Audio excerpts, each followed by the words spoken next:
Mais justement, vous allez voir que ce n'est pas moi qui va vous parler dans les conférences. J'espère que vous allez pouvoir constater que c'est la Bible qui s'interprète elle-même. Vous savez, ces jours-ci, on a trop d'interprètes.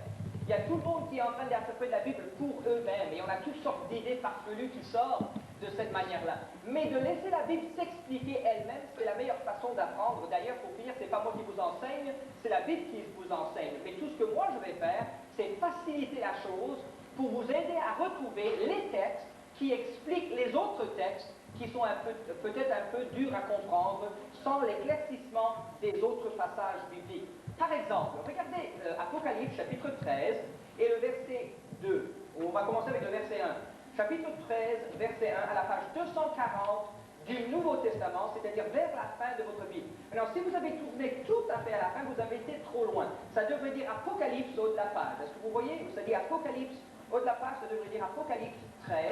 Et le verset 1 nous dit: Puis je vis monter de la mer une bête qui avait 10 cornes et 7 têtes, et sur ses cornes 10 diadèmes, et sur ses têtes des noms de blasphème. Maintenant, regardez tout de suite là, on voit une bête qui sort de la quoi? De la mer, c'est-à-dire une bête qui sort de l'eau, elle sort de la mer. Maintenant, tournez avec moi à l'Apocalypse chapitre 17, Apocalypse chapitre 17, et notez le verset 15, c'est à la page 243, la page 243. Vous voyez, en vous donnant la page, vous allez pouvoir toujours me suivre.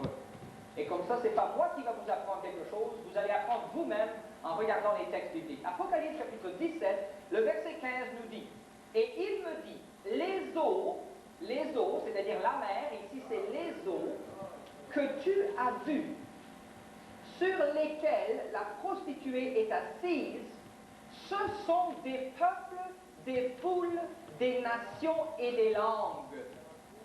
Donc, notez qu'on voit, chapitre 17, le verset 15, et vous retrouvez le verset 15 à côté droite de la page, ça dit que les eaux que tu as vues, sur lesquelles la prostituée est assise. Maintenant, avant, il a vu une bête sortir de la mer. Ici, il voit une prostituée assise sur la mer. C'est évident qu'on ne parle pas d'une vraie femme. Si on parlait d'une vraie femme, elle tomberait dans l'eau. Hein? Ici, on voit une femme assise sur l'eau. Plus loin, on la voit assise sur 7 montagnes. Et je dis souvent, hey, les gars, vous avez vu des grandes femmes, mais jamais des femmes aussi grandes que ça qui peuvent s'asseoir sur 7 montagnes. Et après qu'elle s'est assise sur 7 montagnes, dans le verset 9, car ça dit, ça le dit d'ailleurs en verset, c'est bien les versets 9, le verset 9 du chapitre 17 où ça dit: C'est ici l'intelligence qui est la sagesse, les 7 têtes sont 7 montagnes sur lesquelles la femme est assise. Donc la femme est assise sur 7 montagnes, mais en verset 15, elle est assise sur l'eau. On voit que c'est tout symbolique cela, c'est pas une femme littérale, c'est pas des montagnes littérales, c'est pas les eaux littérales. Et ici, ça nous dit carrément, ça nous répond quel est le symbole. Verset 15 nous dit: Les eaux que tu as vues, sur laquelle la prostituée est assise, ce sont des peuples, des peuples. Donc notez que l'eau, c'est quoi? C'est des peuples. Maintenant, ce soir, quand vous partez d'ici, vous allez pouvoir dire: j'ai appris quelque chose. Dans la prophétie biblique, l'eau est symbole de quoi? De peuple. Maintenant, est-ce que c'est Gérardis qui vous a appris cela? Pas vraiment. Vous l'avez lu avec vos propres yeux. Et c'est ça que je vais essayer de faire dans toute la conférence, ce soir et après ce soir. C'est pas de vous donner mon idée, ni mon interprétation, mais de vous faire comprendre ce que la Bible elle-même dit. Encore un autre exemple de cela. Tournez avec moi maintenant dans l'Ancien Testament, le livre de Daniel, parce qu'on va parler des bêtes. Hein? Pas ce soir tout de suite, mais dans les soirs qui viennent, demain soir, nous allons commencer avec le sujet de la statue qui prédit l'avenir, et après l'énigme de la petite corne et la bête de l'Apocalypse 13. Tous des sujets très importants. Mais si vous tournez à la page 735 de l'Ancien Testament, c'est la page 735, vous allez voir tout de suite ce que c'est une bête. Qu'est-ce que ça représente une bête? On dit c'est une bête qui sort de la mer. La mer ou les eaux, comme on a vu, ce n'est pas des vrais, de la liquide, pas du tout. La Bible nous dit que l'eau, c'est des peuples. Donc, qu'est-ce que serait une bête? Regardez ce que Daniel nous dit, parce qu'il nous donne la clé à résoudre le symbole. La Bible, à vrai dire, les prophéties surtout de Daniel et de l'Apocalypse, c'est comme un grand casse-tête. Hein? Dieu nous donne et a donné à Daniel et à Jean ces visions. Ils ont rêvé, ils ont vu des choses. Mais eux, ils ne comprenaient pas. Eux-mêmes, les prophètes même, ils ne comprenaient pas. Et ils priaient: Dieu, montre-nous ce que tu nous as dévoilé dans nos rêves, dans nos songes. Et Dieu a envoyé les anges pour leur dire, maintenant je vais vous expliquer ce que vous avez vu. Les eaux, c'est des peuples. Maintenant, qu'est-ce que c'est la bête? Regardez ce que ça nous dit. Qu'est-ce que sont les bêtes? Dans Daniel chapitre 7, le verset 23. Daniel 7, 23, c'est à la page 735. À la droite, tout à fait à la droite de la page 735 de l'Ancien Testament, vous trouvez ces mots. Il, c'est-à-dire l'ange, me parla ainsi. Le quatrième animal, et dans d'autres versions, ça dit la quatrième bête. Dans la Bible anglaise, c'est le mot bête. Un animal, c'est une bête. Donc, c'est le même mot en hébreu. Il me parla ainsi, le quatrième animal, ou la quatrième bête, c'est un quatrième quoi? Royaume qui existera sur la terre. Donc, on voit tout de suite que la bête, c'est un quoi? Un royaume. Mais dans quel royaume? Et c'est ça les questions qu'on va répondre en continuant dans les conférences. Mais c'est juste pour vous donner un peu le goût comment nous allons étudier la prophétie. Et vous allez voir pourquoi je peux dire franchement que ce n'est pas moi qui va vous interpréter ces choses, mais que c'est la Bible qui va s'interpréter elle-même. Et c'est pour ça qu'on vous invite, c'est pourquoi on vous invite de prendre quelques dépliants en sortant, et vous allez voir que sur les dépliants que vous avez, nous avons arrangé l'adresse. Nous avons mis des petits collants là, pour vous donner la bonne adresse. C'est ici que les conférences vont se poursuivre avec les mêmes dates que vous avez vues jusqu'à présent. Et on vous invite de prendre un dépliant avec vous ce soir et demain soir et de le donner à quelqu'un, peut-être, je suis sûr que vous avez, et il y a d'autres qui ont dit, ah, vous allez aller là ce soir. Et nous, on n'ose pas, mais allez, quand vous revenez, dites-nous comment ça a été. Et j'espère que vous allez pouvoir leur dire à ceux que vous connaissez que les conférences se poursuivent et que, justement, ce monsieur 10 ne nous donne pas ses explications personnelles, mais il essaye de faire parler la Bible elle-même. Et je sais que dans des conférences comme celle-ci, on a toujours du monde qui vient de plusieurs églises. Toujours des catholiques, il y a toujours des protestants, il y a toutes sortes de différentes gens qui vont venir à nos conférences, et on veut que tout le monde se sente à l'aise. On n'est pas ici pour prêcher une doctrine quelconque, on est ici pour laisser la Bible s'expliquer elle-même sur un sujet que tout chrétien devrait avoir le goût à étudier, c'est le sujet de la prophétie biblique. Et bien qu'il y en a beaucoup qui ont négligé cette étude sur Daniel et l'Apocalypse parce que c'est un peu plus difficile, c'est pas pour ça qu'on devrait l'ignorer. Et c'est pourquoi que nous sommes venus à Hawkesbury, justement pour vous aider à comprendre ces prophéties, et pas pour vous donner mon interprétation, mais pour laisser la Bible s'expliquer elle-même. Et je crois que vous allez pouvoir le constater ce soir et tous les soirs, que c'est la Bible qui va parler dans nos conférences. Maintenant, il y a encore une chose qu'on va vous demander à faire avant que nous commençons tout de suite avec la conférence. Et j'aimerais vous dire que ceux de vous qui ont rentré et vous avez pris une Bible, vous avez déjà reçu, vous avez déjà rempli une petite carte de présence. Maintenant, une fois que vous avez rempli cette carte à la table de Bible, vous n'aurez plus à la remplir. C'est fait une fois, là, maintenant, en rentrant, la prochaine fois, vous donnerez votre nom, et on saura que vous êtes là pour la deuxième fois. Vous donnerez votre nom dimanche soir, ça ferait 3 fois. Et quand vous auriez assisté à 8 conférences, on vous redonne la Bible pour du bon. Et là, vous la prenez avec vous. Mais ce soir, on vous demande en sortant de remettre la Bible à la table en sortant, et quand vous revenez demain soir, on vous la redonnera. Donc chaque soir, vous aurez une Bible pour chercher, pour fouiller, pour suivre avec nous, mais qu'après 8 conférences, elle sera la vôtre. Donc on vous demande de vous enregistrer à la table de Bible, mais une seule fois. Mais on va vous demander de nous faire un faveur ce soir, c'est de prendre une autre carte. Et les huissiers vont vous passer une carte. C'est pour m'aider, parce que j'aimerais savoir, je fais un petit sondage. Et le sondage, vous allez le trouver sur le dos de votre carte ce soir. Ça va nous aider à savoir comment vous avez entendu parler de la conférence.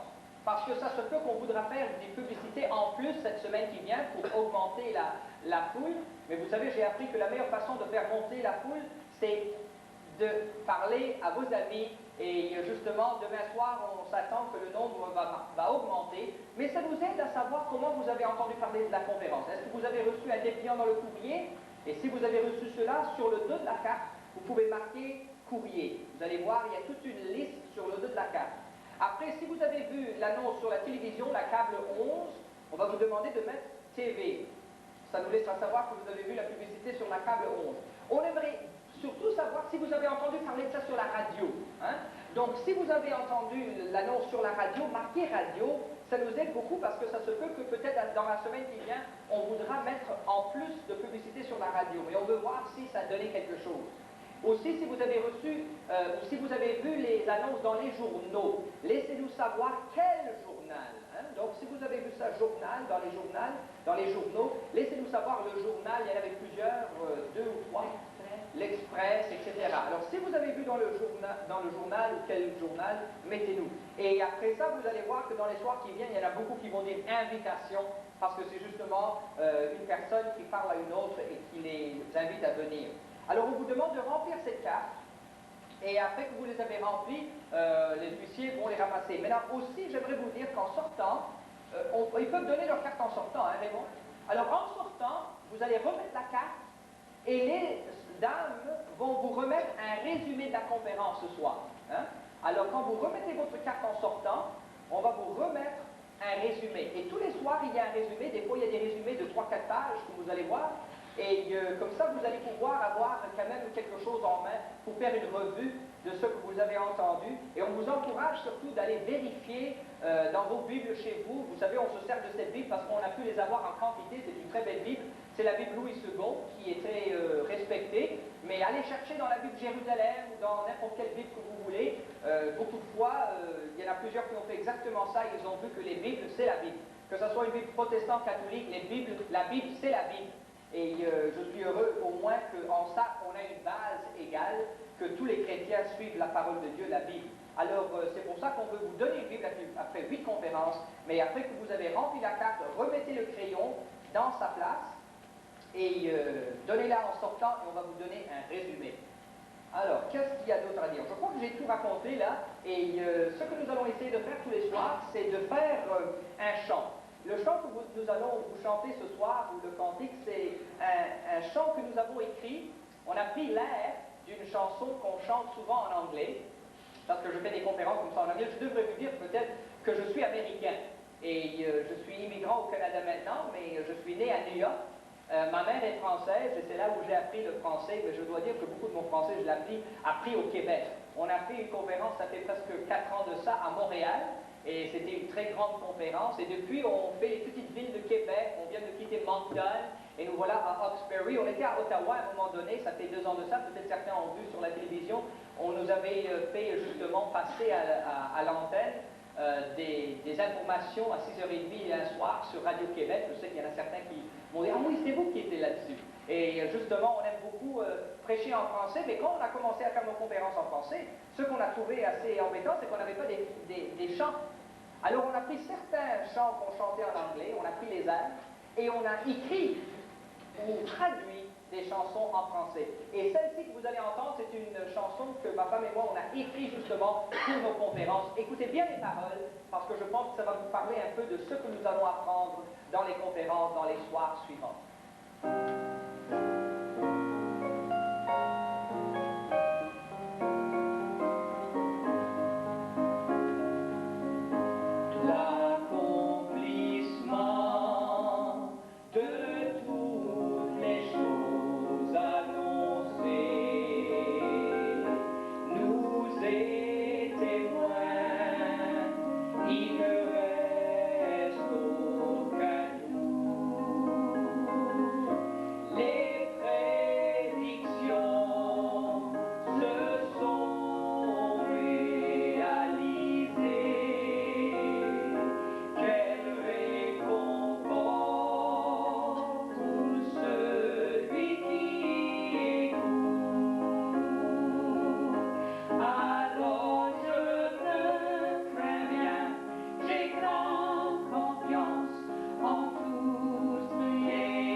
de vous incliner la tête et prier avec nous, parce qu'on aime dire une simple prière, une courte prière, avant d'ouvrir ce livre, car on demande au Saint-Esprit de nous aider à comprendre ce que lui, il a inspiré. Donc, on vous invite maintenant à vous incliner la tête avec nous.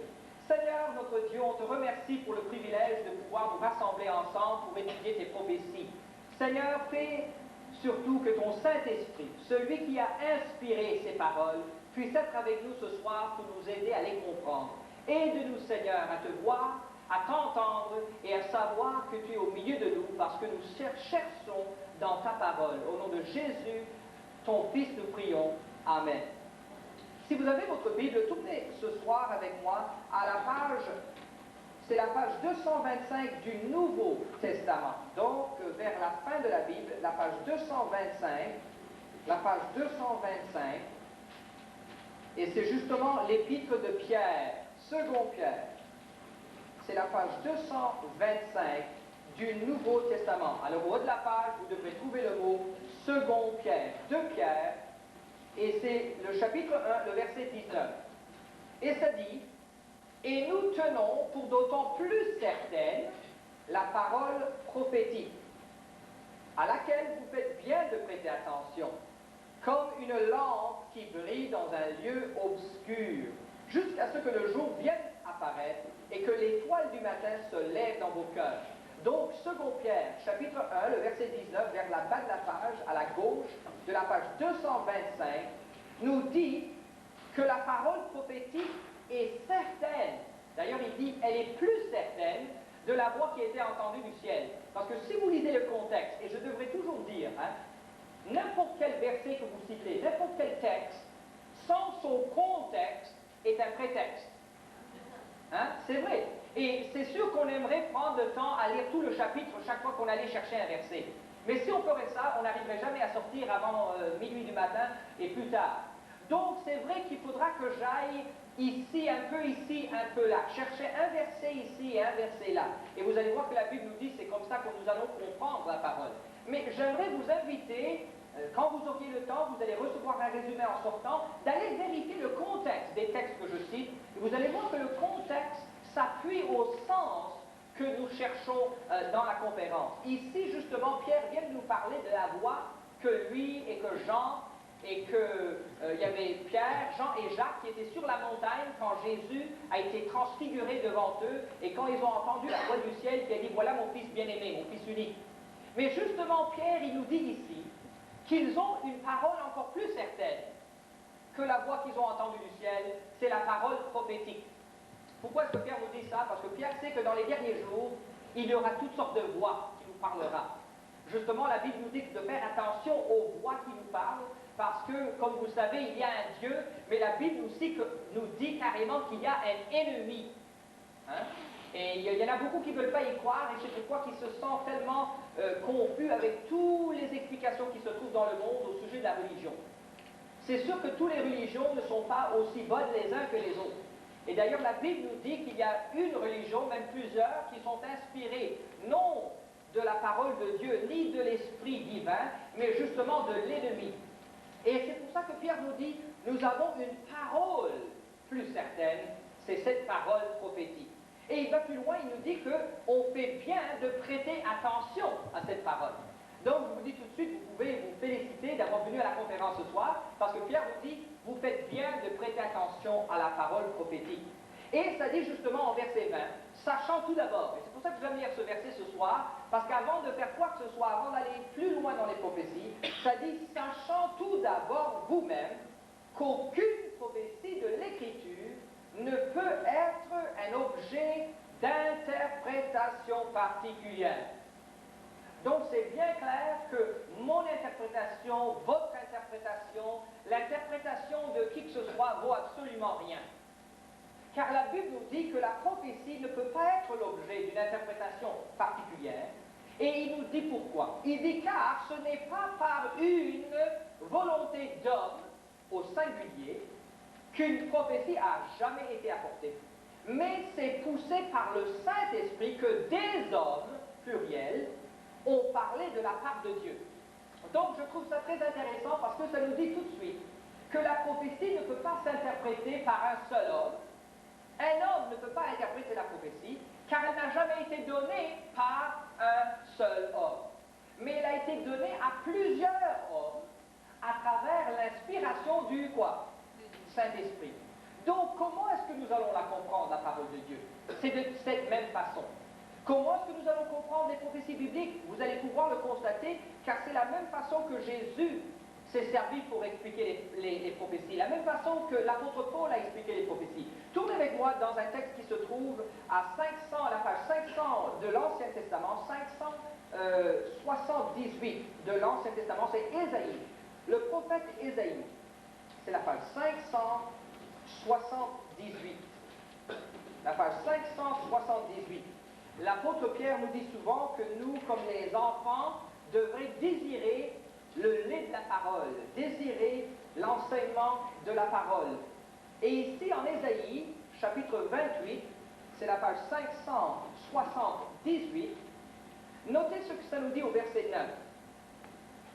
Verset 9 de Ésaïe 28, la page 578 de l'Ancien Testament. C'est-à-dire, à qui veut-on enseigner la sagesse? À qui veut-on donner des leçons? Est-ce à des enfants qui viennent d'être sévrés, qui viennent de quitter la mamelle? Car c'est précepte sur précepte, précepte sur précepte, règle sur règle, règle sur règle. Notez bien, un peu ici, un peu là. La raison que j'aime lire ce texte, c'est parce que Ésaïe nous dit comment on enseignait dans les enfants dans les écoles des Hébreux.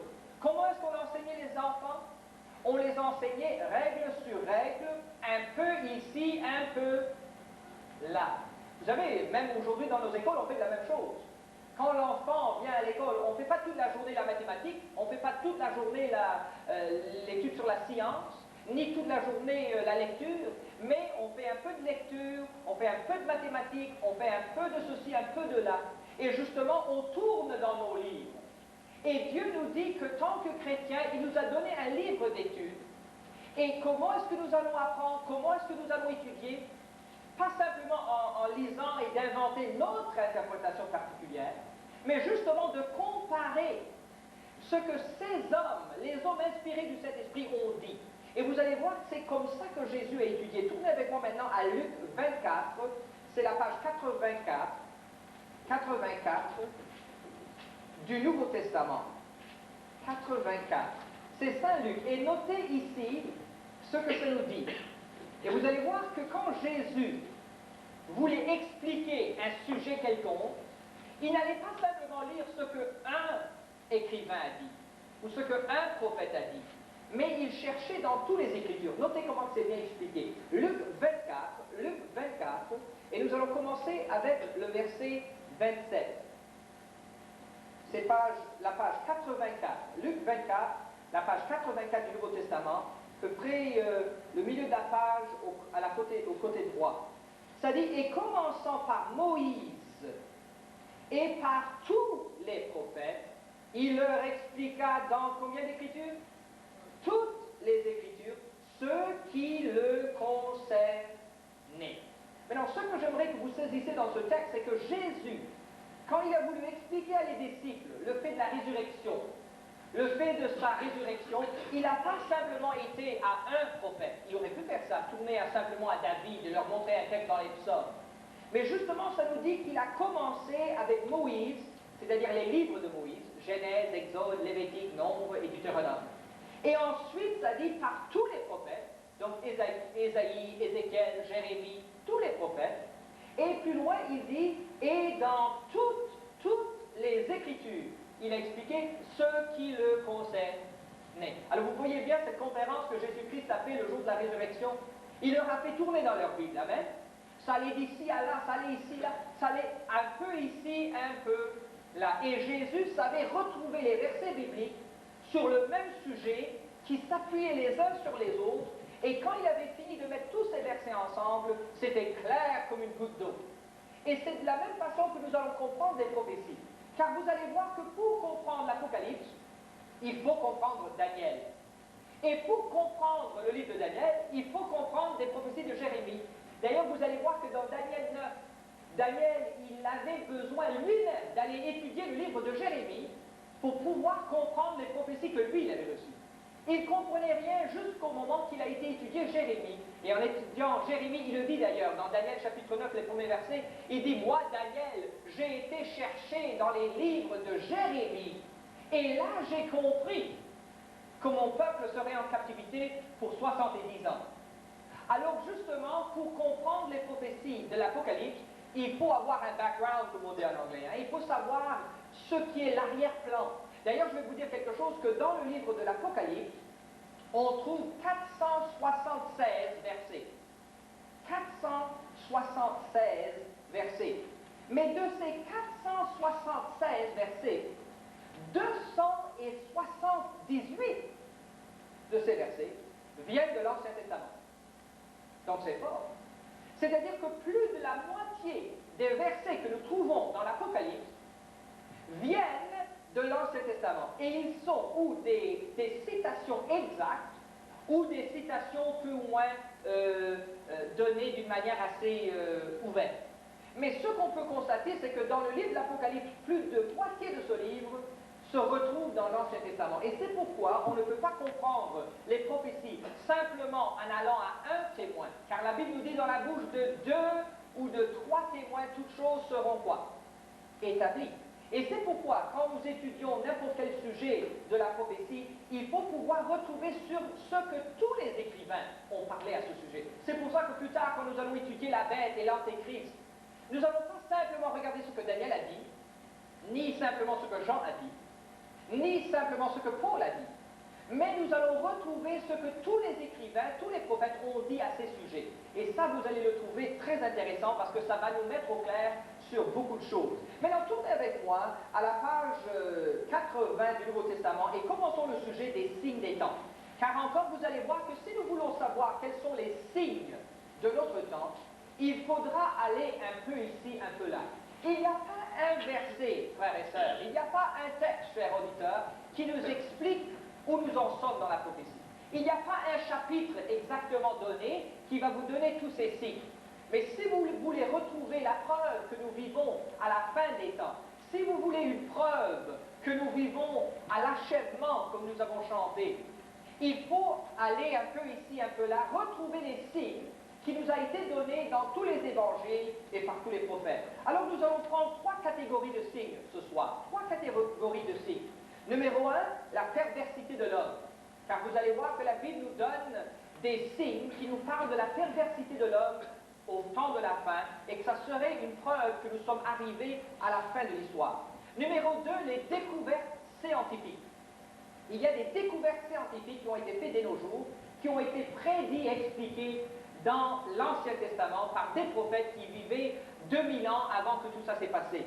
Et le dernier signe, les derniers signes que nous allons aborder, c'est les signes des phénomènes naturels, Et ces 3 signes vont nous donner une vue sur tous les signes que Dieu nous a donnés. Mais à la page 80 du Nouveau Testament, dans le livre de Saint Luc, vous allez retrouver la raison pourquoi nous avons les signes. Luc 21, et c'est le verset 29. À la page 80, Luc 21, le verset 29. Et ça nous dit, et il leur dit une comparaison, d'autres versions disent une parabole. Voyez le figuier et tous les arbres. Dès qu'ils ont poussé, vous connaissez de vous-même, en regardant, que déjà l'été est proche. De même, quand vous verrez ces choses arriver, sachez que le royaume de Dieu est proche. Donc Jésus nous dit que les choses qu'il vient de décrire dans ce chapitre, qui sont en réalité des signes, et nous allons revenir à ce chapitre, et ce même chapitre est répété dans Matthieu 24, c'est le sermon sur le mont d'Olivet. Vous avez le sujet de Matthieu 24 qui aborde la même prophétie. Vous avez Saint Marc 13 qui nous répète la même chose, et ici Luc 21. Donc dans les 3 évangiles, nous retrouvons ces choses, ces signes que Christ a donnés à ses disciples. Et il dit qu'il les a donnés, ces signes, pour qu'ils puissent voir quand le temps est proche. Et il a dit de même, qu'en voyant les arbres pousser et fleurir, quand vous voyez les arbres faire ça, vous savez que l'été est proche. Il dit de même, quand vous verrez ces choses arriver, vous sauriez que, justement, le royaume de Dieu est proche. Donc Dieu nous a donné des signes, et ces signes nous sont donnés pour nous avertir, ils sont donnés pour nous guider, nous alerter, nous rassurer, mais surtout pour nous préparer. Vous savez, vous avez des lumières de stop à Hawkesbury. Et quand vous voyez la lumière rouge, et vous mettez le pied sur le gaz et vous continuez à pleine vitesse à traverser la lumière et vous vous faites frapper, ce n'est pas la faute de la lumière. Vous ne pouvez pas blâmer la ville. Vous ne pouvez pas blâmer les citoyens d'Hawkesbury. Parce que justement, le signe a été donné. Mais c'était à vous de mettre votre pied sur le frein. De même, Dieu nous donne des signes. Et ces signes ne sont pas pour nous faire peur. Ces signes ne sont pas pour nous décourager, nous dire « Oh, la fin approche, alors on ne fera rien ». Non, non. C'est justement pour nous encourager à nous préparer pour sa venue. Hein? Et c'est de même la lumière rouge. Il faut mettre le pied sur le gaz. Et de même, après avoir entendu tous ces signes ce soir, si on ne commence pas à réfléchir un peu plus sur notre vie et sur le style de notre vie et sur justement quelles choses les choses les plus importantes dans la vie, c'est ça pourquoi les signes sont donnés, c'est pour nous réveiller, pour nous alerter et pour que nous puissions nous préparer pour les choses qui viennent. Car en réalité, ces signes ne nous avertissent pas de la fin du monde, bien que la fin du monde en s'en vient, mais elles nous annoncent un nouveau monde. Amen. C'est ça pour finir le message de la Bible. Ce n'est pas un message de désespérance ou de découragement. C'est pour nous encourager, c'est pour nous dire bientôt il n'y aura plus de pluie acide. Hein? Mais là, entre-temps, j'aimerais bien qu'on fait un traité entre les deux piliers pour arrêter la pluie acide. Mais le jour viendra où il n'y aura plus de pluie d'acide. Il n'y aura plus de meurtre. Il y aura un royaume de Dieu sur terre qui sera justement un royaume promis depuis le commencement du monde. Le royaume que Adam avait hérité dans le paradis. Et le paradis sera remis sur la terre. La Bible nous l'annonce dans l'Apocalypse 21 et 22. Jean nous dit, j'ai vu une nouvelle terre et des nouveaux cieux. Et le tabernacle de Dieu était avec l'homme. Donc ces prophéties ne nous font pas peur. Je ne crains rien. Pourquoi? Car Dieu me dit comment ça va arriver avant que ça arrive. Et c'est justement ces prophéties qui me donnent bon courage, car quand je vois tout ce qui se passe dans le monde, et je peux savoir que Dieu a tout prédit cela, je me mets justement à l'aise, parce que je dis, Seigneur, tu as encore le monde entre tes mains. C'est toi qui es en charge, et comme les petits-enfants chantent des fois dans l'école du dimanche, j'ai lu la fin de le livre et nous gagnons. Hein? Vous avez déjà vu les Romains là qui vous faites, vous vous demandez qu'est-ce qui va arriver à la fin, qu'est-ce qui va arriver? Et moi je faisais toujours ça un peu quand je trouvais un livre vraiment excitant, j'allais à la fin pour voir quel était le résultat. Et c'est pourquoi Dieu nous donne ce livre, c'est justement pour pouvoir aller, quand les choses nous montent un peu trop, quand on a trop de problèmes dans notre vie, quand on ne sait pas comment s'en sortir, on peut toujours s'encourager en allant à l'Apocalypse, le dernier verset, et de lire justement ce que ça nous dit, je viens bientôt. Et on peut toujours prendre réconfort dans ces mots qu'il n'y aura ni deuil, ni pleurs, ni tristesse dans le monde à venir. Donc c'est pourquoi que Jésus nous donne ces signes, c'est pour nous assurer et nous préparer. Maintenant, tournez avec moi dans le livre de Timothée, c'est la page 203 du Nouveau Testament, et nous allons voir les signes qui nous parlent de nos jours, les signes d'abord de la perversité de l'homme. Second Timothée, chapitre 3, c'est la page 203. Et c'est haut de la page 203, Second Timothée, chapitre 3. Ça dit, sache que dans les derniers jours, donc on parle des derniers jours, sache que dans les derniers jours, il y aura des temps difficiles. Donc notez que ça ne doit pas être facile dans les derniers jours, mais difficile. Car les hommes seront quoi? Égoïstes. Et vous savez, si nous avons des problèmes dans le monde aujourd'hui, c'est parce que les hommes sont quoi? Égoïstes. Et notez que ça dit les hommes. Ça veut dire les femmes aussi. Hein? Là, pour une fois, ça dit quelque chose au sujet des hommes qui n'est pas très beau, mais il faudrait dire que c'est pour les femmes aussi. C'est l'humanité qui est égoïste. Et tous les problèmes que nous avons aujourd'hui, que ce soit la pluie acide, que ce soit les guerres et tout le reste, si c'est les famines, c'est tout parce que l'homme est égoïste. Ça dit amis de l'argent, fanfarons, hautains, blasphémateurs, rebelles à leurs parents, ingrats, irréligieux. Notez un des signes de la fin. La Bible nous dit au temps de la fin, dans les derniers jours, les hommes seront irréligieux, insensibles, déloyaux, calomniateur, intempérant, cruel, ennemi de gens de bien, traître, traître. Je n'ai jamais entendu parler autant des traîtres que de ces jours-ci, hein. Des traîtres russes, des traîtres américains, traître, c'est-à-dire emporté, enflé d'orgueil, aimant, et voilà vraiment la citation qui peut décrire notre monde aujourd'hui, surtout notre siècle, c'est-à-dire aimant le plaisir plus que Dieu. C'est le plaisir, le Dieu d'aujourd'hui d'ailleurs. Aimant le plaisir plus que Dieu, ayant l'apparence de la piété, mais reniant ceux qui en est la force. Donc Paul nous dit que dans les derniers jours, c'est ça les signes qui seront les signes de l'homme, c'est-à-dire les signes dans le monde aujourd'hui. Religieux, aimant le plaisir plus que Dieu. Mais notez avec moi un autre texte qui se trouve dans le livre de Saint Luc, encore une fois, à la page 75. 75. La page 75 du Nouveau Testament. Et voilà un signe que je prends comme un signe très important pour savoir que nous sommes venus à la fin de l'histoire, à la fin des prophéties. Notez ce que ça nous dit en Saint Luc, c'est le chapitre 17, verset 28. Car Paul nous dit que le jour viendra où l'homme sera égoïste, aimant le plaisir plus que Dieu, et que justement l'homme sera déloyau, irreligieux, et justement une perversité sera parmi la race humaine qui n'a pas été connue depuis longtemps. Mais regardez ce que Jésus nous dit. Il nous fait comprendre que ce que nous voyons de ces jours, ce n'est pas nouveau. En Saint Luc 17, et nous pouvons commencer avec le verset 26, à la page 75, le verset 26 nous dit « Ce qui arriva du temps de Noé arrivera de même au jour du Fils de l'homme. Les hommes mangeaient, buvaient, se mariaient et mariaient leurs enfants, jusqu'au jour où Noé entra dans l'arche. Le déluge vint et les fit tous périr. Ce qui arriva du temps de Lot arrivera pareillement. Les hommes mangeaient, buvaient, achetaient, vendaient, plantaient, bâtissaient, notez bâtissaient, mais le jour où Lot sortit de Sodome, une pluie de feu et de soufre tomba du ciel et les fit tous périr. Il en sera de même le jour où le Fils de l'homme paraîtra. » Donc Jésus nous dit que ça sera de même dans les derniers jours, c'était dans les jours de Noé. Et vous savez, dans les jours de Noé, les pensées de cœur de l'homme étaient toujours le méchant.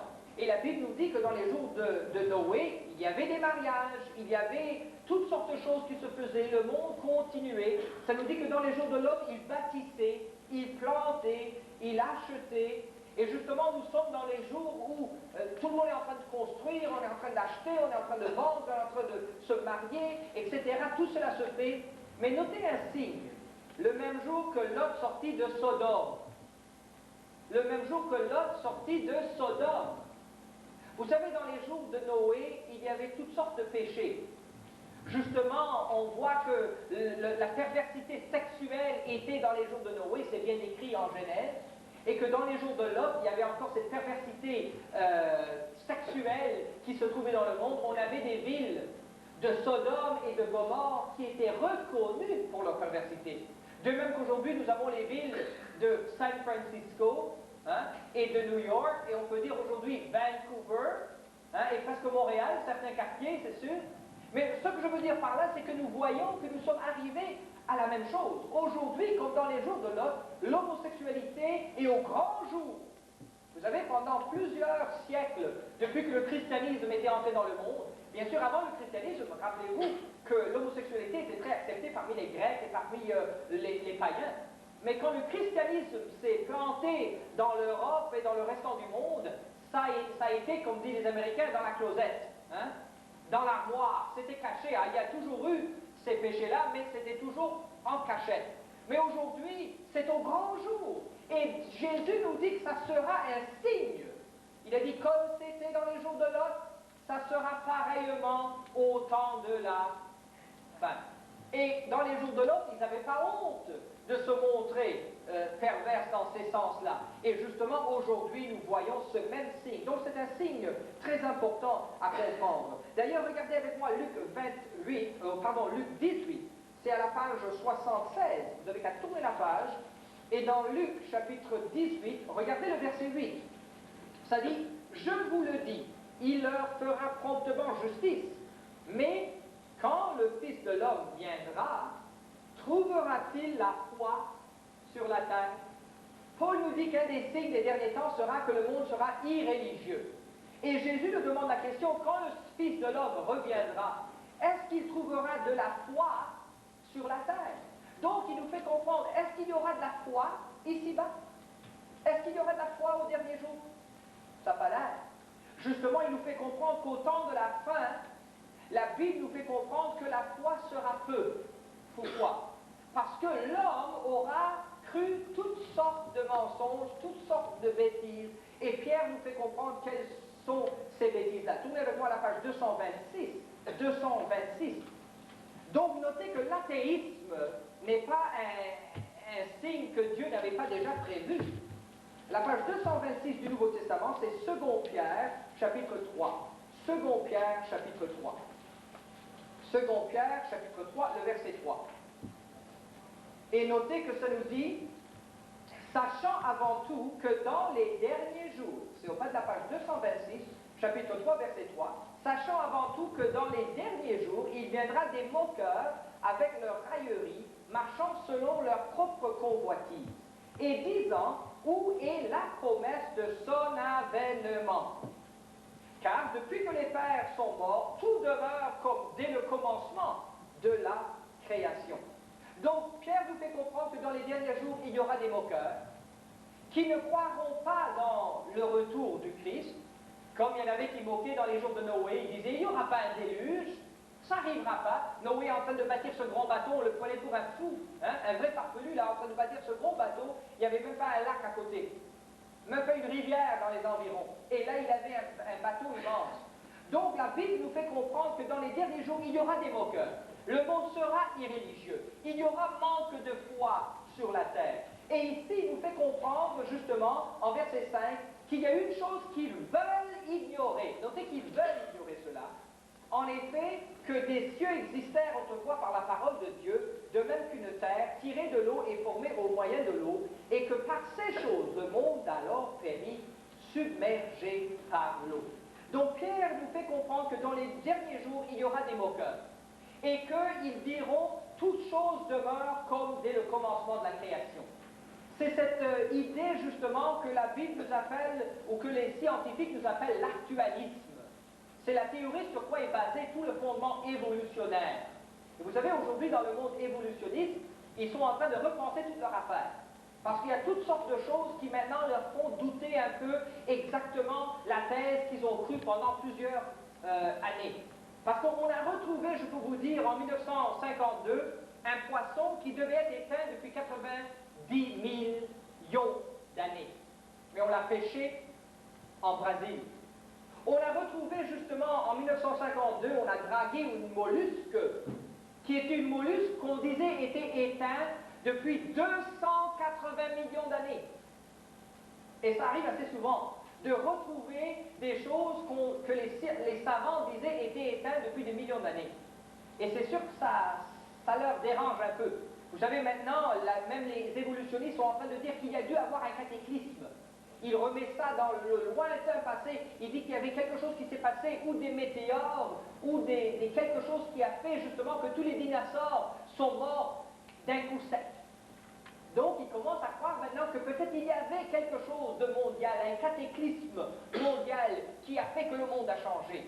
Et tout cela nous a déjà été expliqué dans la parole de Dieu en parlant du déluge de Noé. Donc, c'est intéressant à voir les gens qui essayent de quand même croire dans une création sans Dieu. Ils doivent dire que la vie a évolué d'une flaque d'eau et que d'une chose a amené à l'autre. Vous savez, de dire que tout ce que nous voyons aujourd'hui, surtout le corps d'homme, maintenant avec les études qu'il y a fait au sujet du sida, on comprend juste un peu ce qui est les défenses du système d'immunisation humaine. C'est incroyable de voir ce système que nous avons. On commence à comprendre que le système de l'homme, c'est-à-dire le corps et tout ce qui en est tellement compliqué que nos plus grands savants en savent très peu.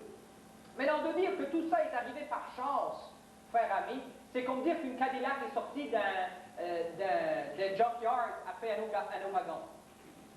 Vous savez, ça vantait assez fort l'autre soir. Mais est-ce que quelqu'un a vu à travers ce ce vent qui a soufflé dans le junkyard, est-ce que quelqu'un a vu une Mercedes sortir? Ou de dire que peut-être un tourbillon a tapé un magasin d'imprimateurs, vous savez, une imprimerie. Disons qu'un tourbillon passe dans une imprimerie. Est-ce que le Larousse s'en sort? Vous voyez, quelles seraient les chances qu'un Larousse sorte d'un tourbillon dans une imprimerie? C'est ça, voilà les chances qu'on pourrait avoir à croire que tout ce que nous voyons est arrivé par chance.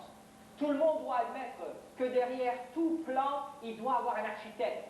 Et c'est sûr que derrière tout ce que nous voyons aujourd'hui, derrière tout, en arrière de tout cela, il devait avoir un Dieu. Mais Pierre nous fait comprendre que dans les derniers jours, il y aura des moqueurs.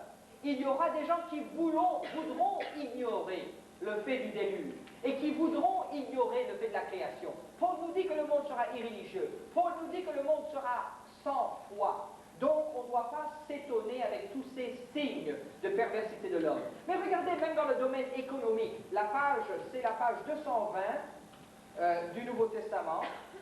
220 du Nouveau Testament. Et notez ce que Jacques nous dit. Jacques nous dit en Jacques 5, verset 3.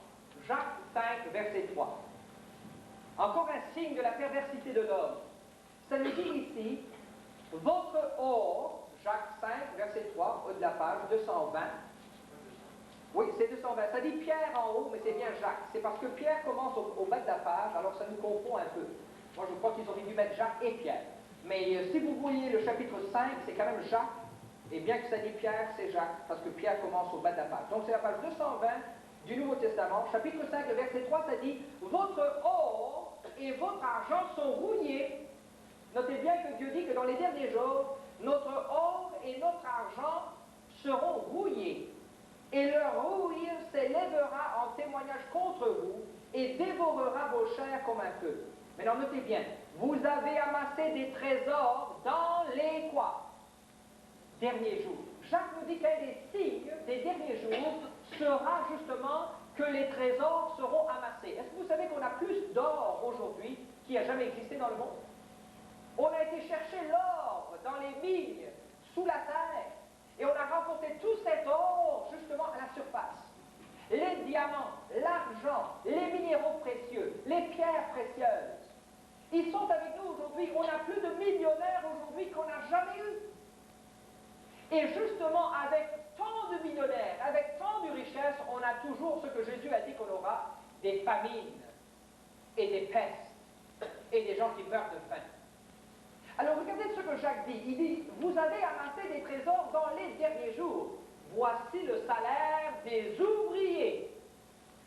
Avec toutes ces richesses, ça dit le salaire des ouvriers qui ont moissonné vos champs et dont vous les avez frustrés, crient. Donc la Bible nous dit que dans les derniers jours, avec tous les trésors amassés, il y aura quand même des ouvriers frustrés qui crieront pour leur salaire. Regardez en Afrique du Sud. Regardez les problèmes que nous avons dans l'économie, entre les syndicats et les ouvriers. La Bible nous dit carrément que dans les derniers jours, on aura amassé des richesses, mais que le salaire des ouvriers qui avaient été frustrés crieront. Donc on voit que Jacques nous dit que dans les derniers jours, il y aura de la richesse, mais en même temps, il y aura de la pauvreté. Et Jésus a dit, bien, les pauvres, vous les aurez toujours parmi vous. Et c'est bien ce qu'il a dit, c'est encore aujourd'hui de ce cas. Et d'ailleurs, ça devient pire, ça devient pas mieux. On vient d'apprendre aux États-Unis, les derniers sondages qui ont été faits, c'est que justement la distinction entre la classe moyenne est en train de justement disparaître. La classe moyenne est en train de disparaître. Elle n'est pas en train d'agrandir, elle est en train de disparaître. Donc, vous êtes encore plus pauvre ou plus riche, et cette distinction est en train de continuer à se faire. Donc, c'est des problèmes économiques que la Bible nous avait déjà parlé.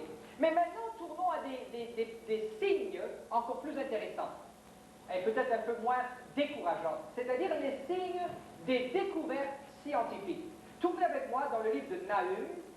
Ça, c'est un livre assez dur à trouver, c'est la page 767 de l'Ancien Testament.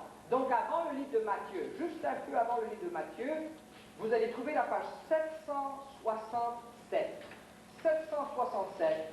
Et dans la prophétie de Nahum, vous trouvez à la page 767, Nahum chapitre 2, et nous allons lire le verset 4.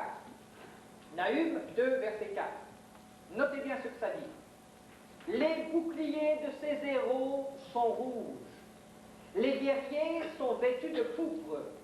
Avec le fer qui étincelle apparaissent les chars. Au jour qu'il a fixé pour la bataille. Et les lances sont agitées. Maintenant, notez le verset 5. Les chars s'élancent dans la campagne, se précipitent sur les places. À les voir, on dirait des flambeaux, ils courent comme des éclairs. C'est clair qu'on ne parle pas des chars des jours de Nahum. D'ailleurs, ça nous dit dans Nahum chapitre 2, le verset 4, que c'est le jour qu'il a fixé pour la bataille. Et la dernière bataille, la Bible l'appelle par le mot Armageddon. Armageddon. C'est le jour qu'il a fixé pour la bataille. Et dans ces jours-là, Nahum, le prophète, nous dit que les chars s'élancent dans la campagne, se précipitent sur les places. Allez voir, on dirait des flambeaux, ils courent comme des éclairs. De nos jours, nos chars courent comme des éclairs. Justement, si vous avez vu une femme aller très très vite, elle a été chercher la statue. Et ça courait comme un éclair, là. Même la police n'a pas pu l'attraper, elle allait tellement vite. Mais justement, la Bible nous dit qu'au jour, dans les derniers jours, les chars seront comme des éclairs. Donc on voit que des découvertes scientifiques ont été prévues. D'ailleurs, tournez avec moi dans le livre de Daniel chapitre 12, c'est la page 740, et vous allez voir cela encore plus clair. 740, Daniel, c'est de l'Ancien Testament, donc quelques pages vers le devant, à la page 740. Ça dit Osée, mais quand même c'est les derniers versets de Daniel, donc ne vous en faites pas, c'est le Daniel chapitre 12, à la page 740, Daniel chapitre 12, et lisons le verset 4. J'aime lire ce verset parce que non seulement est-ce que ça nous montre que dans les derniers jours, il y aura des découvertes de faits, mais ça nous montre que même le livre de la prophétie sera compris. Ça nous dit en Daniel chapitre 12, verset 4, « Toi, Daniel, tiens secrètes ces paroles et scelle le livre. » Notez que le livre de Daniel devait être scellé. Ça dit « scelle le livre jusqu'au temps de la fin. » Notez bien que le livre de Daniel devait être scellé jusqu'au temps de la quoi? De la fin. Donc vous voyez que le livre de Daniel ne devait pas être compris, il devait être scellé jusqu'au temps de la fin. Et ça dit, plusieurs alors le liront, et la connaissance quoi? Augmentera. Nous vivons au temps où la connaissance est en train de s'augmenter. Réfléchissez, vous n'avez jamais vu une augmentation de connaissance comme vous avez vu aujourd'hui. Vous savez, on dit que plus de 95% de ce que nous connaissons aujourd'hui, nous venons de l'apprendre, et c'est vrai. La majorité de ce que nous connaissons aujourd'hui, nous venons de l'apprendre. Et d'ailleurs, nous voyons que le livre de Daniel sera lu. Le livre de Daniel sera lu. Rappelez-vous que Jésus a dit que cet évangile sera prêché dans le monde entier. Réfléchissez un peu, et je crois que c'est une plus grande preuve de la vérité de la parole de Dieu, parce que si vous pensez un peu, quand Daniel a écrit cela, son livre était écrit sur un rouleau, un rouleau, une peau de brebis, je ne sais pas quelle sorte de matériel Daniel a écrit cela sur, mais ça devait être peut-être une peau de brebis ou une peau de bouc, ça a été écrit comme ça, et ça a été donné à qui?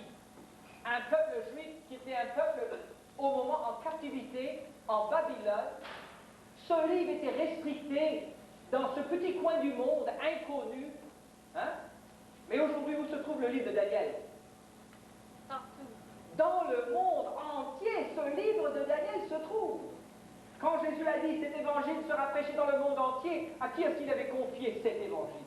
À 12 hommes. À 12 hommes qui n'avaient même pas eu une connaissance, même pas une instruction. Ils n'avaient jamais été à l'université. On se demande même s'ils savaient écrire, ces 12 hommes. Et justement, il a prédit que cet évangile serait prêché dans le monde entier. Et ici, la Bible nous dit que toi, Daniel, scelle le livre. Tiens le secret, personne ne comprendra. Mais plusieurs, au temps de la fin, plusieurs le liront. Donc vous êtes un accomplissement de la prophétie. Ce soir, nous sommes en train de lire le livre de Daniel, et Dieu a dit que dans les derniers jours, plusieurs le liront. Et nous voilà en train d'accomplir la prophétie. Nous sommes en train de lire le livre de Daniel ce soir. Plusieurs alors le liront, et la connaissance augmentera. La connaissance augmentera. Et c'est ça que nous voyons aujourd'hui, qu'une connaissance s'augmente dans le monde. Le monde est en train de comprendre des choses qu'ils n'ont jamais compris avant. Mais alors, regardez le verset 9. Je vais lire celui-là aussi, même chapitre de Daniel 12. C'est-à-dire, il répondit, va Daniel, car ces choses seront tenues secrètes et scellées jusqu'au temps de la fin. Plusieurs seront purifiés, blanchis, épurés. Les méchants feront le mal, et aucun des méchants ne comprendra. Mais ceux qui auront de l'intelligence comprendront. Donc Daniel nous fait comprendre que le livre de Daniel serait secret. Ça serait des choses tenues secrètes jusqu'au temps de la fin. Donc il ne faut pas blâmer l'Église, il ne faut pas blâmer les pasteurs ou les prêtres. Parce que jusqu'à présent, la Bible nous dit que plusieurs le liront, mais qui ne comprendront pas. Mais c'est simplement au temps de la fin que le livre de Daniel devait être quoi? Compris. Maintenant, il y en a beaucoup qui ont dit, oh, pendant des siècles, l'Église n'a pas prêché le livre de Daniel. Pourquoi est-ce qu'on irait mettre le nez maintenant? Vous voyez? Mais justement, il faut comprendre que pendant des siècles, c'est vrai que le monde ne pourrait pas comprendre ces prophéties de Daniel et de l'Apocalypse. Mais maintenant, au temps de la fin, le prophète et l'ange a dit au prophète, au temps de la fin, plusieurs le liront et plusieurs le comprendront. Donc nous sommes arrivés à ce temps où il ne faut plus négliger ces prophéties. Et ces prophéties sont justement la preuve que nous vivons au temps de la fin. Maintenant, tournez avec moi encore à un texte, et nous avons presque fini, la page 239 du Nouveau Testament. 239 du Nouveau Testament. Et c'est encore un signe des découvertes scientifiques. Et pour moi, c'est un des signes les plus importants et les plus étonnants. C'est la page 239. Le dernier verset sur cette page, c'est le verset 18 de l'Apocalypse 11. Apocalypse 11, verset 18. Apocalypse 11, verset 18. D'ailleurs, je devrais dire que le livre Apocalypse, le mot Apocalypse ne veut pas dire la fin. Beaucoup, quand on parle de l'Apocalypse, on pense que l'Apocalypse veut dire la fin. Mais ça ne veut pas dire la fin. Le mot Apocalypse veut dire révélation. L'Apocalypse, c'est une révélation. Et justement, dans le chapitre 11, verset 18, notez ce que ça dit. Les nations se sont irritées, et ta colère est venue. Et le temps est venu de juger les morts, de récompenser tes serviteurs les prophètes, les saints et ceux qui craignent ton nom. Maintenant, il faut tourner la page. Au de la page, ça dit les petits et les grands. Maintenant, notez ces mots. Et de détruire ceux qui, quoi? Détruisent la terre. Voilà un signe. Voilà un signe choquant. Voilà un signe étonnant. Car pensez un peu, dans les jours de Jean, dans les jours d'Abraham, dans les jours de Moïse, dans les jours d'Ésaïe, dans les jours du Christ, est-ce que l'homme pouvait détruire la terre? Est-ce que l'homme pouvait détruire la terre?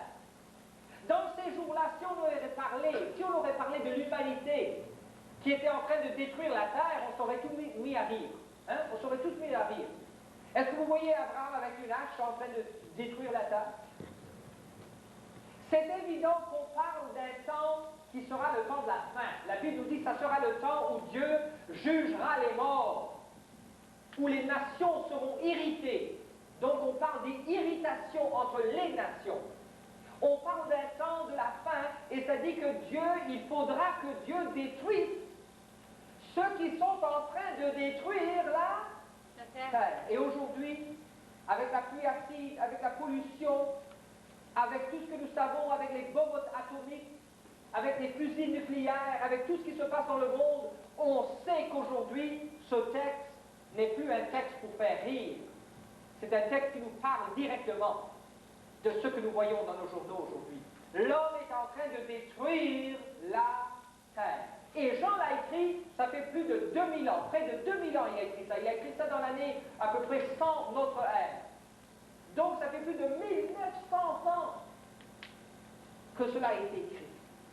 Pensez un peu, comment est-ce que Jean aurait pu écrire cela sans être inspiré de Dieu?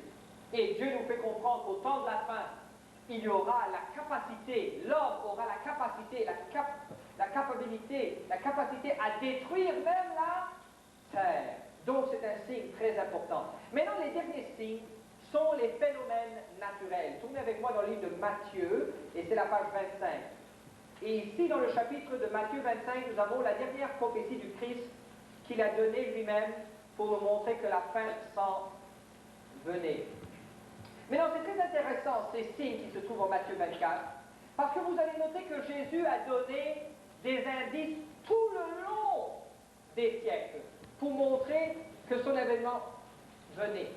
Vous savez, quand nous lisons ce texte-là, il y en a beaucoup qui disent « Ah oui, mais ces choses, il y en a toujours eu. Il y en a toujours eu. » Mais justement, Jésus a dit que dès son départ, il y aura des signes. Et il nous en donne. Il nous en donne. Et il nous a fait comprendre que ce n'était pas simplement que ces choses arriveront, mais qu'ils arriveront de plus en plus fréquemment. Et c'est ça justement qui sera le signe de la fin. C'est pas simplement que ça arrivera, mais que ça arrivera de plus en plus fréquemment et que justement l'intensité de ces signes s'ajouterait les uns à l'autre jusqu'à nous verrons quand même qu'il y a quelque chose qui se passe. Et si vous regardez Matthieu 24, nous pourrons commencer avec verset 3. Ça dit, il s'assit sur la montagne des Oliviers, et les disciples vinrent en particulier lui faire cette question. Dis-nous, quand cela arrivera-t-il, et quel sera le signe de ton avènement et de la fin du monde? Mais en réalité, il y a trois questions qui sont posées ici. Jésus venait de leur montrer, ou les disciples venaient de montrer à Jésus les pierres du temple. Et Jésus a dit, pas une pierre restera sur une autre. Et les disciples ont demandé quand est-ce que cela arrivera, c'est-à-dire quand est-ce que le temple de Jérusalem sera détruit. Et pour eux, ce temple était tellement magnifique que si quelqu'un ou quelque chose allait détruire ce temple, pour eux, ça devait être la fin du monde. Donc, dans l'esprit des disciples, ils avaient mis ensemble et lié ces événements de la chute de Jérusalem, la destruction du temple, avec ces autres événements de la fin du monde et du retour du Christ. Donc, verset 4, Jésus répond aux trois questions en même temps. Il dit, prenez garde que personne ne vous séduise, car plusieurs viendront sous mon nom, disant, c'est moi qui suis le Christ, et ils séduiront beaucoup de gens. Notez qu'il y a toujours eu des gens qui se sont dit le Christ.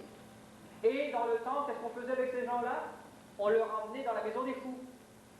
Mais aujourd'hui, ce qui est très étonnant, et ce qui fait de cela un signe, c'est que ceux qui se disent le Christ aujourd'hui, ils arrivent à avoir une grande foule. Je pourrais vous parler de Sun Myung Moon, le coréen. Hein? Il se dit le Christ. Si vous ne savez pas cela, allez étudier ce que sa religion enseigne. Il dit justement qu'il est le Christ de nos jours. Et aujourd'hui, il a une grande foule qui le suit. Regardez les Maharishas, les yogis là qui viennent, il y en avait un qui a été se promener en Oregon, il y avait des milliers qui le suivaient. Donc on voit que Jésus a dit dans les derniers jours, il y en aura qui diront, je suis le Christ, et ils séduiront justement beaucoup de gens. C'est-à-dire, vous entendez parler de guerre et de bruit de guerre. Gardez-vous d'être troublés, car il faut que ces choses arrivent. Mais ce ne sera pas encore la fin. Une nation se lèvera contre une nation, et un royaume contre un royaume.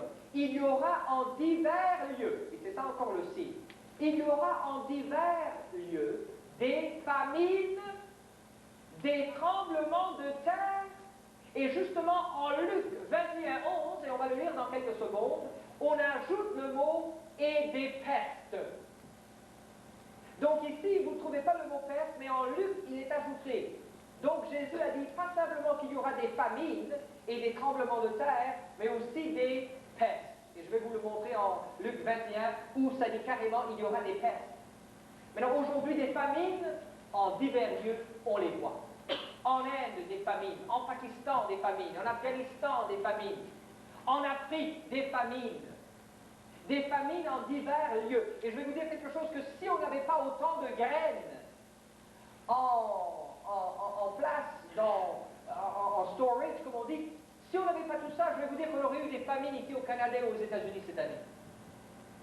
Avec justement la sécheresse qui est venue, ça a drôlement affecté ceux qu'on avait mis en garde et ceux qu'on avait mis à côté, parce que justement la Bible nous dit qu'il y aura des famines dans divers lieux. Et des famines, ça vient à cause de guerre, à cause de sécheresse. Et on le voit arriver.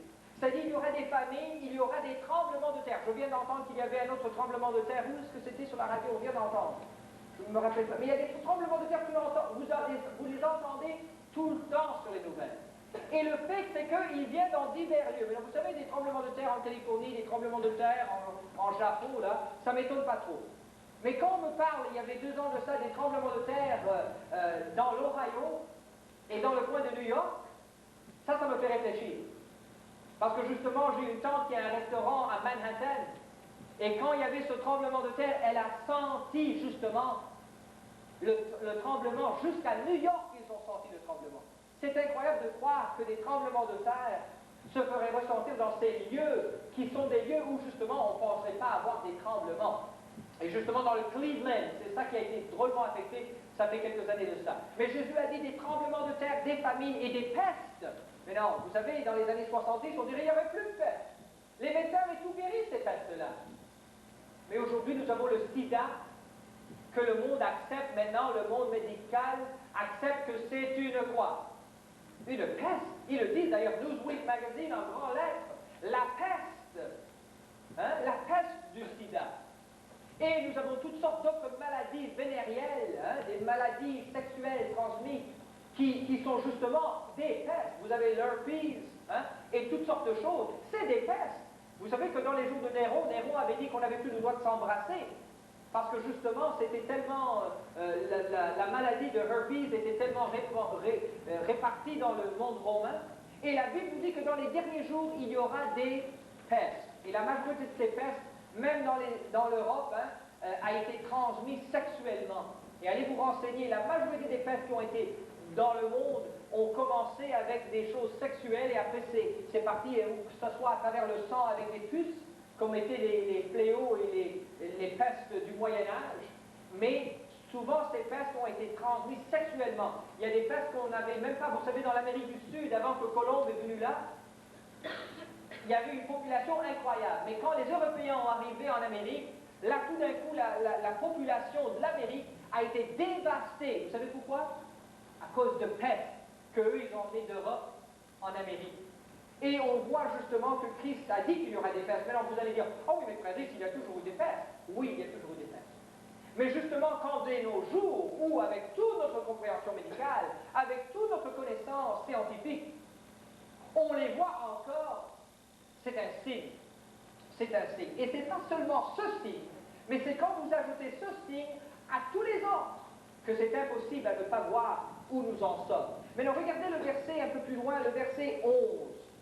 Ça dit, plusieurs faux prophètes s'élèveront et ils séduiront beaucoup de gens. Et parce que l'iniquité se sera accrue, la charité du plus grand nombre se refroidira. Mais celui qui persévérera jusqu'à la fin, au haut de la page suivante, à la page 26, tout à fait en haut, sera sauvé. Et il dit, cette bonne nouvelle du royaume sera prêchée dans le monde, quoi? Dans le monde entier, pour servir de témoignage à toutes les nations, alors viendra la fin. Pensez un peu à cette prophétie. Aujourd'hui, la parole de Dieu, la Bible, se trouve dans tous les pays du monde, dans toutes les langues. Vous savez qu'il y a du monde qui fait rien que traduire la Bible dans des dialectes et dans des langues inconnues, des langues de tribus inconnues. On est en train de traduire la Bible. Et Jésus a dit, quand cette bonne nouvelle sera prêchée dans le monde entier, à toutes les nations, à toutes les nations. Vous savez, quand Jésus avait dit cela, le monde qui l'écoutait ne savait même pas quelle était toute cette nation. Il ne savait même pas qu'il existait un autre continent sur l'autre côté du monde. Mais aujourd'hui, dans les îles lointaines et dans le monde entier, ce que le Christ a dit s'est accompli. Allez me dire, comment m'expliquer que le Christ n'était pas un prophète? Vous le voyez en train de parler à 12 disciples et leur dire, le jour viendra où ce message que je vous ai annoncé sera annoncé dans le monde entier. Et alors viendra la fin. Maintenant, regardez le verset 15, parce que ça aborde justement à ce que nous faisons dans ces conférences. C'est pourquoi lorsque vous verrez l'abomination de la désolation dont a parlé le prophète Daniel, établi en lieu saint, que celui qui lit fasse quoi? Attention. Donc notez que Jésus, en parlant de temps de la fin, quand l'évangile sera prêché dans le monde entier, il nous fait comprendre qu'au temps de la fin, il faudra lire et faire attention aux prophéties de qui? De Daniel. Et c'est pourquoi demain soir, nous allons dévoiler la statue qui prédit l'avenir. Ça se trouve dans les prophéties de Daniel. Et demain soir, vous allez voir justement où nous nous trouvons dans le déroulement des prophéties de Daniel. Et Jésus nous dit que celui qui lira les prophéties de Daniel, qu'il devrait faire attention. Faire attention. Maintenant, tournez avec moi pour terminer à la page 80, c'est Luc 21. La page 80 du Nouveau Testament. Oui, nous sommes à la fin des temps. Nous voyons les signes des temps. Quels sont les signes les plus étonnants, les plus forts? Si demain, vous allez rencontrer quelqu'un et ils vont vous dire « Qu'est-ce que vous avez fait hier soir ?» Vous allez dire « J'ai assisté à la conférence d'effets prophétiques. » Ils vont dire « Vous avez été là ?»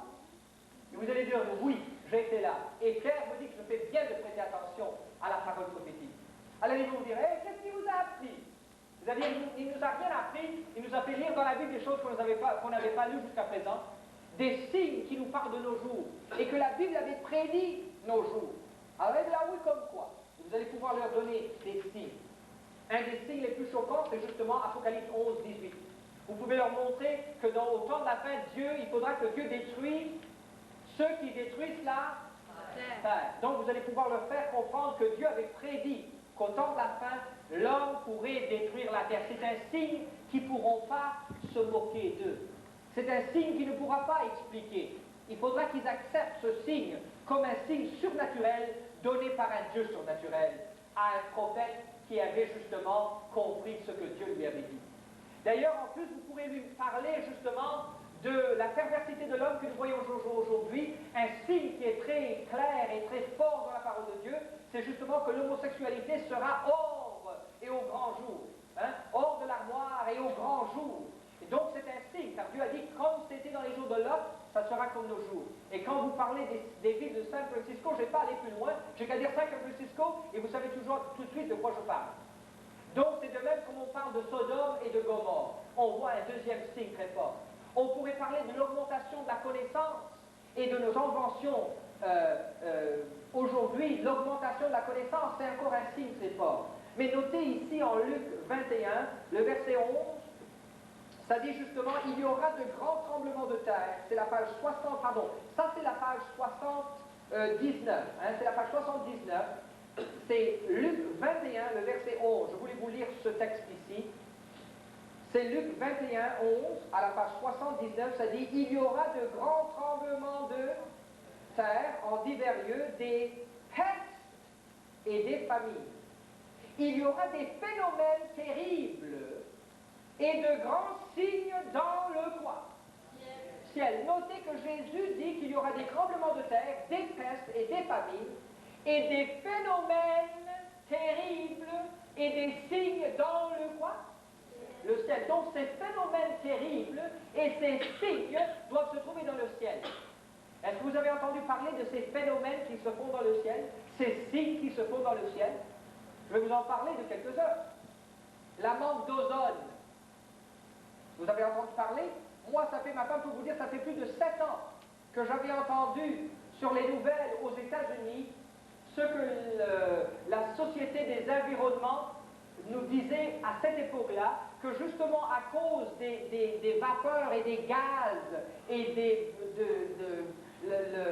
la pollution, justement tout ce qu'on se sert avec les usines, etc., ça faisait des phénomènes dans le ciel.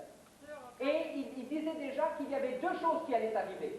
C'était numéro un, qu'avec la brûlure de tous les fossiles, qu'il allait avoir une augmentation de température. On appelait ça l'effet de serre.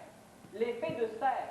Et j'ai même les revues pour vous montrer ça, mais vous avez entendu parler de ça de plus en plus. Et ça fait quelques mois, il y avait dans la revue de Newsweek et de Time et de US News and World Report, dans ces trois revues anglaises, il y avait justement toute la revue qui était dédiée à justement ces signes et ces phénomènes qui se passent dans le ciel.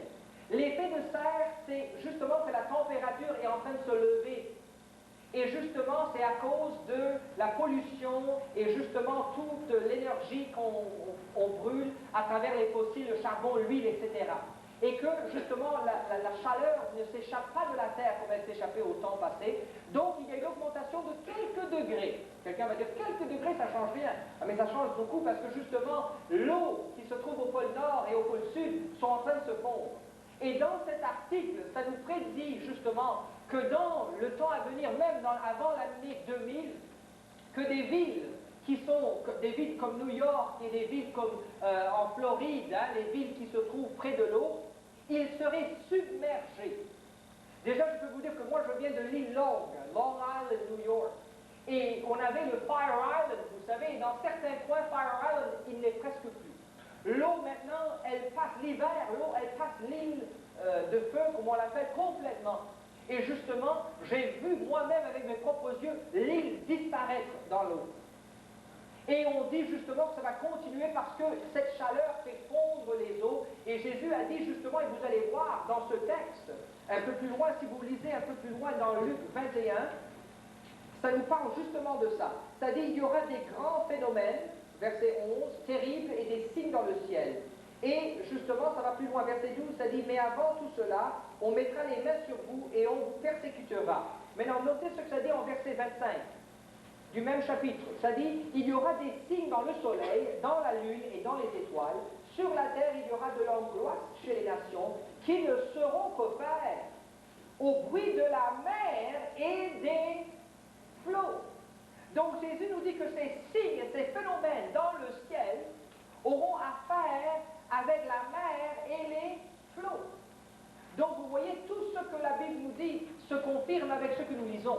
Il y a non seulement l'effet de serre qui fait une augmentation de température, qui fait fondre la glace qui se trouve au pôle Nord, qui fait augmenter l'eau, et justement, et qui nous fait justement qu'on peut comprendre pourquoi il y aura la peur de la mer et des flots.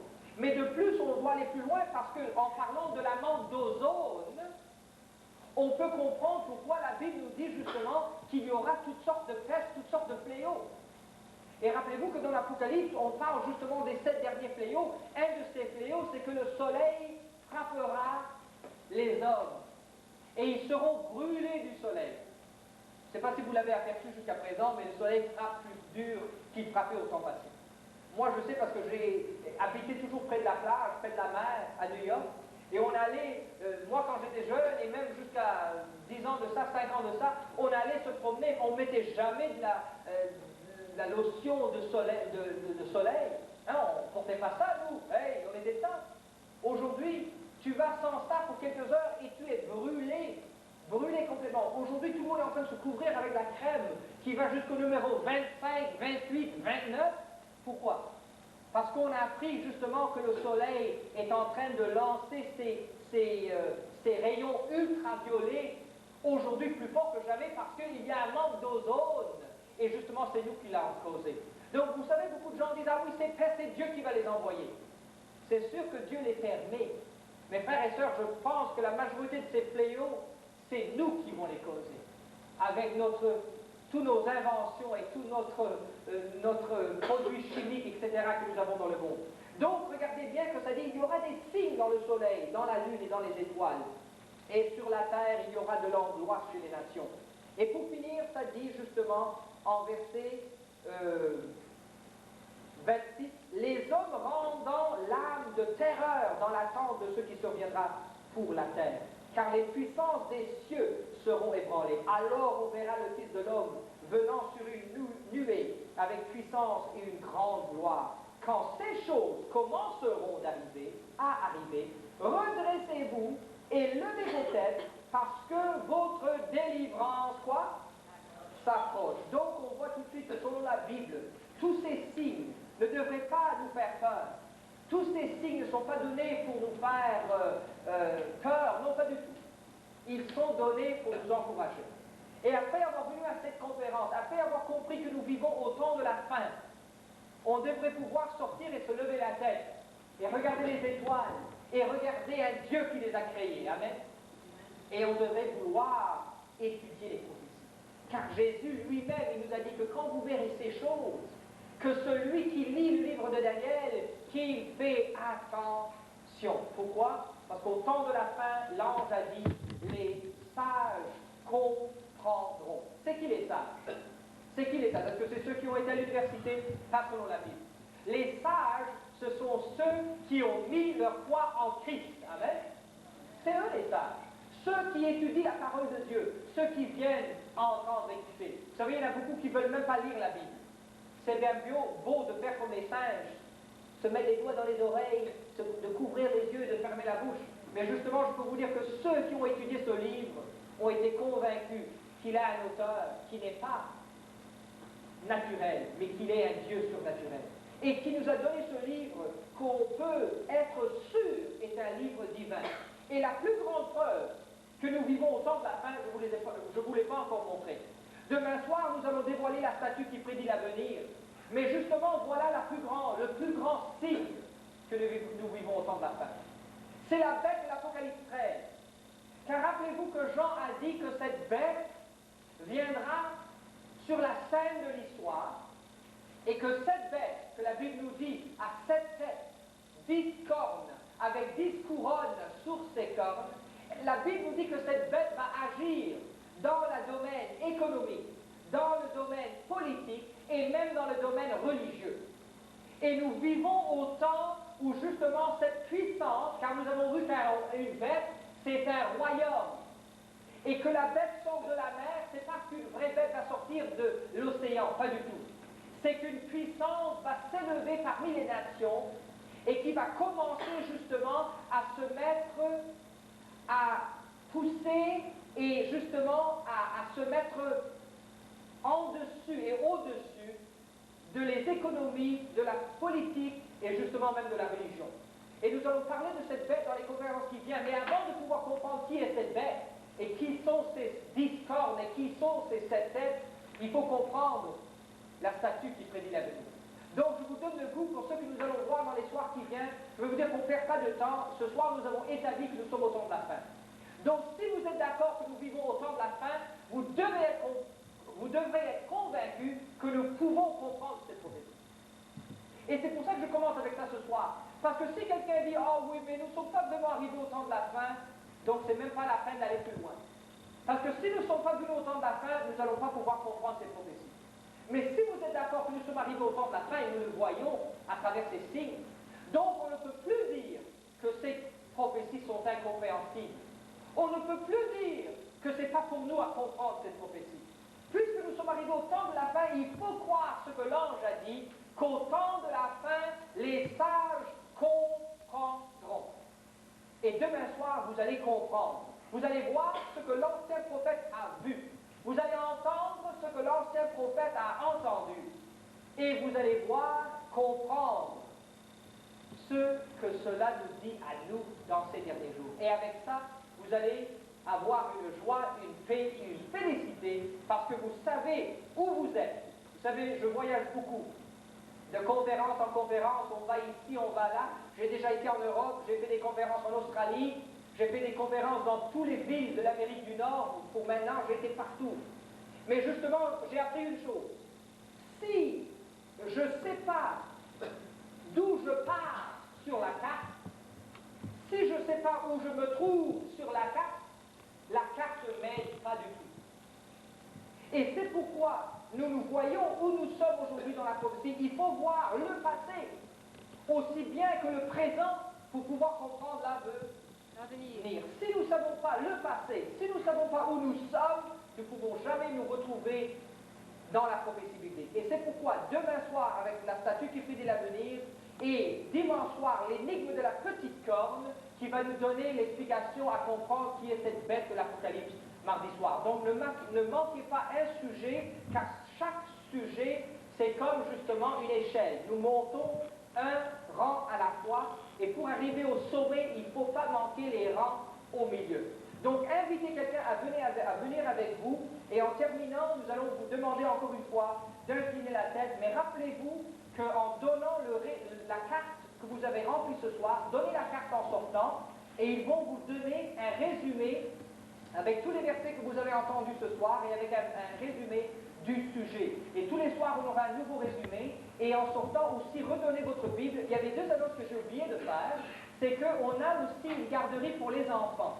Donc, si vous avez des enfants et vous les laissez chez grand-maman ou grand-mère ou la mère ou les enfants ou tout ça, amenez-les et nous avons une garderie dans le sous-sol et justement, on va bien s'occuper des enfants et ils vont bien aimer le programme qu'on a pour eux. Alors, prenez un résumé avec vous, on en a plusieurs, vous pouvez les donner à vos voisins. Invitez quelqu'un à venir avec vous demain soir, car on aimerait voir la salle remplie. C'est des prophéties que chaque chrétien et que même les non-chrétiens devraient s'intéresser à comprendre. Jésus lui-même a dit que celui qui lit, qu'il fasse attention. Prions.